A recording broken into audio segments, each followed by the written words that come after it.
So one of my favorite films for creating fate is One Flew Over the Cuckoo's Nest. And this sequence that I'm going to talk about right now is a superb example of that. It's how do you get McMurphy, the Jack Nicholson character, the lead character, how do you get McMurphy into the electroshock therapy room where he's going to get electroshock therapy? How do you get him from point A to point B? That's called, again, creating fate. If you do it right, it really works. And so I'll just backtrack a few scenes before that just to get us and him there. So this sequence begins with the wonderful Nurse Ratched, we talked about in a previous episode, as arguably the greatest villain of all time. But Nurse Ratched is leading a group therapy session, almost like an Alcoholics Anonymous thing. It's a circle of patients. They're sitting around in their whites, and she's sitting with a nurse assistant next to her, and they're just having a therapy discussion. And she says, would anybody else like to contribute anything? And McMurphy raises his hand. He says, yeah, I want to know why these guys didn't tell me they were all here voluntarily. Because even though it's a lockdown unit in a Oregon State Mental Hospital, apparently they are all there voluntarily. And she's like, well, some people just, they need help and they choose to be here. Randall, she calls him Randall, treats him like a kid. And McMurphy just will have nothing with that. He's like, he turns to the other guys, he's like, Martini, are you really here voluntarily? And Martini's like, yeah, that's the Danny DeVito character, he's nervous. And then turns to this other guy, Cheswick, he's like, Cheswick, you too? And he nods, and Billy, and he's like, I can't believe you guys should all be out there like bird dogging girls and chasing skirts or whatever he says, driving fast cars, and instead you're in here, why? But basically what McMurphy's doing here is he's getting them all riled up. And sure enough, some of them start having their own issues. One guy wants to know why, for example, their dormitories are closed on the weekends, why they can't be in their rooms. And Nurse Ratched is like, because you have to be with other people. And then Cheswick, this little guy, stands up. He's like, and I want my cigarettes back. Why can't I have my cigarettes back, Nurse Ratched? And Nurse Ratched's like, Cheswick, or Mr. Cheswick rather, you're not going to get your cigarettes back because you lost them because Mr. McMurphy over here was running a gambling parlor in the tub room. So not only did you lose tub room privileges, you lost your cigarettes. And Cheswick is all upset. That's not fair. I want my cigarettes back. And then some other people keep complaining about other things. And meanwhile, this other guy next to McMurphy, he holds up his hand like this, and he's got a cigarette between his fingers. It's an unlit cigarette. So apparently he was not in the tub room, so he still has his cigarettes. But apparently in this lockdown ward, you're not allowed to have a lighter because you're crazy and you can burn the place down. So he holds up his hand to get a lighter from one of the light from one of the orderlies, who runs over literally and lights his cigarette. And so Wagner starts smoking his cigarette, and meanwhile Cheswick is still over there trying to argue with Nurse Ratched, saying, I really, really, really want my cigarettes, Nurse Ratched. And McMurphy is just getting so sick of it. He's like, hey, Wagner, give him a cigarette for Christ's sakes. And Wagner's like, no, this is my last one. He's like trying to puff at it.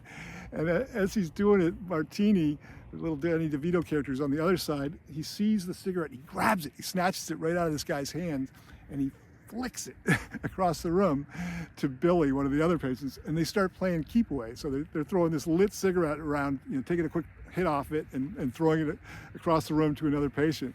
And meanwhile, this guy Wagner, he's like in his bathrobe and slippers, is chasing them around trying to get his cigarette. Finally, it disappears, and it's somewhere on the floor, and he's like literally crawling on the floor looking for his lit cigarette, and Nurse Ratched just barks at him, like, Wagner, get back in your seat. And he's like, oh, sorry, Nurse Ratched. And that's when we, the audience, with the omniscient view, the God view, get to see where the cigarette landed. They don't, but we do. And it landed actually in the Christopher Lloyd character, Tabor, I believe his name is. He was Christopher Lloyd from Back to the Future fame. But it landed in his like pajama, the cuff of his pajama bottoms on his legs, like by his ankle. So you see the cigarette butt sitting down by his ankle, smoking. And obviously it's a ticking clock. It's a bomb about to go off. And meanwhile, Cheswick keeps badgering Nurse Ratched about his cigarettes when suddenly, boom, the bomb goes off. It burns Tabor's ankle, and he jumps up and starts hopping around, screaming like a maniac. I mean, because he is crazy. And so he's really overdoing it because he's crazy, and bouncing off the walls and, you know, hopping on one leg and screaming bloody murder because he's got burnt by the cigarette. And all this commotion and chaos rises the level for everybody else, especially for Cheswick, who now starts screaming at the top of his lungs. It's like, I want my cigarettes, Nurse Ratched. Ah. And McMurphy can't take it. It freaks him out. He just can't take it anymore. And he just stands up and he leaves the group and charges over to this little glass office or booth where Nurse Ratched normally hands out the medicines. And, you know, it's got one of those sliding glass doors in front of it. And he just smashes his hand through the glass and grabs the carton of Red Dogs, of Marlboro cigarettes that Cheswick is demanding, and grabs him and storms back over to Cheswick and throws it in his chest. Cheswick is like screaming still. He barely knows what he has. He's holding cigarettes like a teddy bear. And of course, you know, with that act of violence, the orderlies come charging out of nowhere, like 3 or 4 of them, and just tackle McMurphy, throw him to the ground, put his arm behind his back and almost break it, when out of nowhere comes the chief, who is this enormous Native American. He's probably almost 7 feet tall, who is actually the narrator if you ever read the book. It's his story. But he's, you know, famous for being mute. He can't talk, he can't hear, you know, deaf and dumb, I think they used to call it. And he comes over and literally picks up like 3 of the orderlies with one arm off of McMurphy, who's still struggling with them, and picks up another orderly with the other arm, and then like 7 more reinforcements come in, and they all just tackle the chief and McMurphy, and, you know, it's just complete chaos. And then it cuts to like quiet, and we're in this hallway where McMurphy, the chief, and Cheswick, who wanted his cigarettes, are brought in a line, and they're put down on this bench. Right? All 3 of them they have to sit down on this bench and wait. And in the background, or in the hallway rather, are all these other patients. And so they're in this really even more secure ward where these guys can't even talk or barely walk. There's just about 20 or 30 of them kind of walking around aimlessly, looking at the walls and stuff. They're completely gone mentally.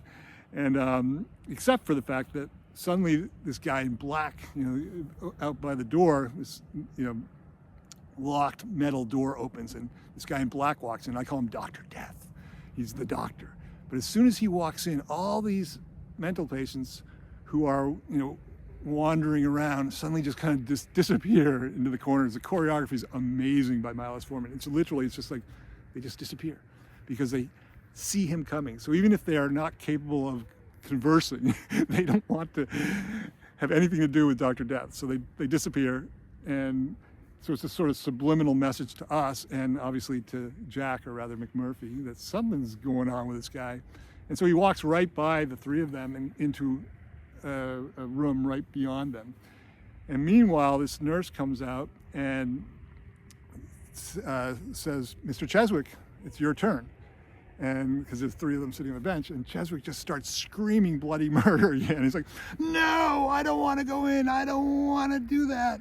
And a couple of orderlies have to come over and literally lift him off the bench. He's holding the bench. He won't let go. And they drag him off the bench and drag him into that room where Dr. Death went. And McMurphy's watching, and he's like, "Huh? What's going on?" And this again is another ticking clock, because we know subliminally something's going to happen. But like us, we don't know what's in that room or who that guy is, Dr. Death. But it means that we leave the chief and McMurphy alone on the bench. And that's really efficient, smart storytelling, because they have to be there for them to have the conversation that follows. And so while they're sitting there, waiting their turn for the unknown, the chief or rather McMurphy, pulls out some juicy fruit, some Wrigley's chewing gum, and he offers a stick to the chief. And the chief looks over at him, this guy who's supposedly can't talk or hear, and under his breath says, "Thank you."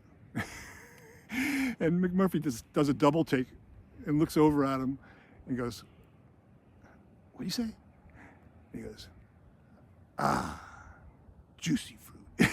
The chief literally looks down at his piece of gum before he puts it in his mouth. He goes, "Ah, juicy fruit." So his first words in God knows how long is, "Ah, juicy fruit." So it's a wonderful reveal. For me, it's like the biggest reveal in film history, that the chief is actually just like McMurphy. He's in there pretending, escaping society or escaping jail, but he's not crazy at all. And the transformation in McMurphy's character and the brilliant acting of Jack Nicholson is wonderful right then. I mean, throughout the movie, but right then it's just so amazing, because the first thing McMurphy does when he sees this and when he reacts to him saying, "Ah, juicy fruit," is like, "Ah, what?" Just like a mind F, he's mind blown. He's like, "Whoa." He's like, "You fooled him, chief. You really fooled him." And the chief is just like nodding. He's like, "Yeah, you bad." Yeah, she says, "You bad." And then McMurphy's just like, whoa, he's all excited because, now he has an ally. He's like, he can't believe it. It's just like, whoa. And you can almost see, or you can see his brain like working, So it goes from being like totally excited to suddenly needing a plan. He's like, "Okay, chief, what are we going to do? How are we going to get out of this place?" So he goes from, again, being like, whoa, to like, "We need a plan." And the chief is a really big guy again, kind of looks down at McMurphy and says, "Canada." It's hilarious. It's like one word, a man of many words, Canada. And McMurphy's like, yeah. Well, yeah. And just then, of course, out comes this nurse saying, "Mr. McMurphy, it's your turn." And meanwhile, we see poor Cheswick, being carted out on a gurney and like a stretcher behind them. And again, McMurphy doesn't quite understand what happened to poor Cheswick, but it's not good. He went in screaming and yelling. He came out unconscious on a stretcher. But and again, we get the same feeling.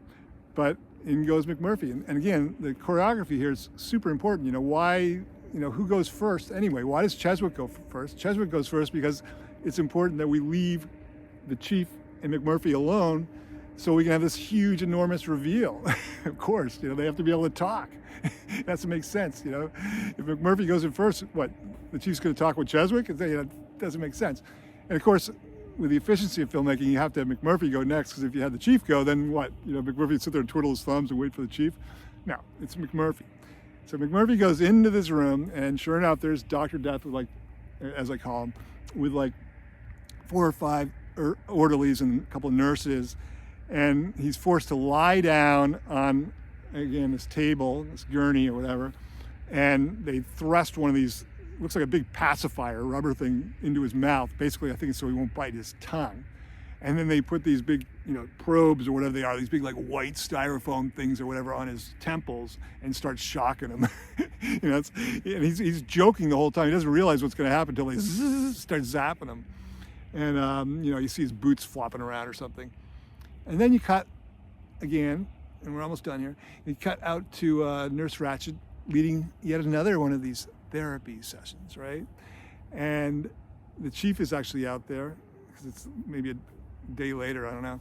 And he's like sweeping the floor or something. But the group of the same folks as before, like the cigarette dudes like Cheswick and Martini and Wagner, they're all sitting in a circle as she is talking therapy with them. And in walks, from the closed door, the locked ward, McMurphy. But he walks in, he's like brain dead. He has this like look on his face. He's like, his mouth is like half open, and he's walking like he's brain dead. And all the patients look at him and like, they cut his brain out or something. And that's, of course, what we're thinking too. But the telltale sign is actually Nurse Ratched, because she sees him and she goes like this, sort of like sarcastic, like, can't believe this guy kind of nod. It's just brief, but just this thing where she kind of itches her nose and goes like that. Yeah, if you look at it carefully, it tells you, like, this is not serious. He's not brain dead. And then immediately after that, he looks at the chief and winks. Okay, so then we definitely know he's not brain dead. And most people don't catch the thing with Nurse Ratched. They catch it when he winks. Because right after that, then he just suddenly starts guffawing and laughing and running around and high-fiving. Hey, you guys, you mental defects, whatever he calls them. He's running around all excited, and Nurse Ratched is just like, he's messing with the wrong person, that's for sure. But that entire sequence is, it's probably like 13 or 14 minutes long from the moment Cheswick starts demanding his cigarettes until McMurphy arrives back in the ward brain dead. But it is just nonstop fantastic storytelling, and it's creating fate. It's getting your character, McMurphy, from point A to point B, getting him from the ward into the electroshock therapy, which of course is also foreshadowing for something bigger, badder, and larger later. But the bottom line is that's how you get him in there. And you get us in there, and you educate us about this whole process. Who the hell knows about electroshock therapy? I didn't know anything about it. The general public, after this movie was released, learned a whole lot about how we deal with, mental illness back in the day, and it changed. A lot of things changed because of this particular film. But just the fact that you entertain and educate us is really important in storytelling. I think Milos Forman does a fantastic job of it here, and one that I obviously always get excited about when I talk about it or review it. I just think it's a fantastic example of creating fate and great storytelling. If you have any comments, if you agree, give me a thumbs up, a hitchhiker sign. But certainly if you have any comments, put them in the comments, or if you have any suggestions for other tidbits from films we can look at.